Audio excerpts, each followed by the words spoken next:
আলহামদুলিল্লাহ, আজকে শুক্রবার, সবাইকে মোবারকবাদ। শুক্রবারের ফজিলত ও গুরুত্ব অনেক বেশি। শুক্রবারের দুইটা মুহূর্ত আছে দোয়া কবুলের জন্য। প্রথম মুহূর্ত হলো ইমাম সাহেব যখন জুম্মার নামাজের জন্য খুতবা শুরু করেন।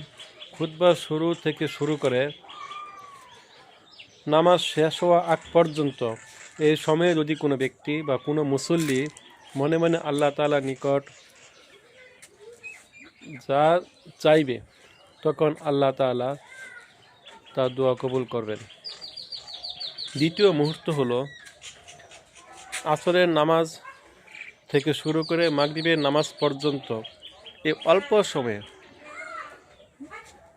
যে ব্যক্তি আল্লাহ তাআলার নিকট চাইবে, যে কোনো কিছুর জন্য আল্লাহ তাআলার কাছে চাইবে, আল্লাহ তাআলা তার দোয়া কবুল করবেন। সুবহানাল্লাহ।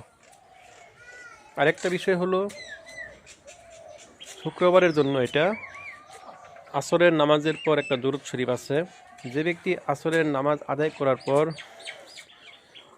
ওই স্থানে বসেই যে দুরূদ পাঠ করবে, দুরূদটা হলো আল্লাহুম্মা সাল্লি আলা মুহাম্মাদিনিন নাবিয়িল উম্মি ওয়া আলা আলিহি ওয়া সাল্লিমু তাসলিমা, যে 80 বার পাঠ করবে।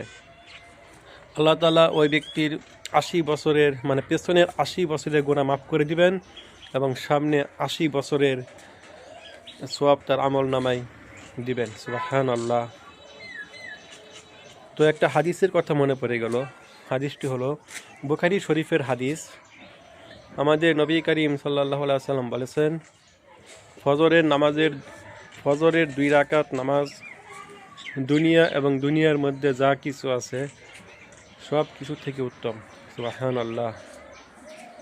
কত বড় ফজিলত, কত বড় নিয়ামত আমাদের জন্য। দিনের শুরুতে 2 রাকাত নামাজ যদি আমরা আদায় করি, এই দুনিয়ার থেকে সবচেয়ে উত্তমটা আমাদের জন্য আল্লাহ তাআলা দিবেন।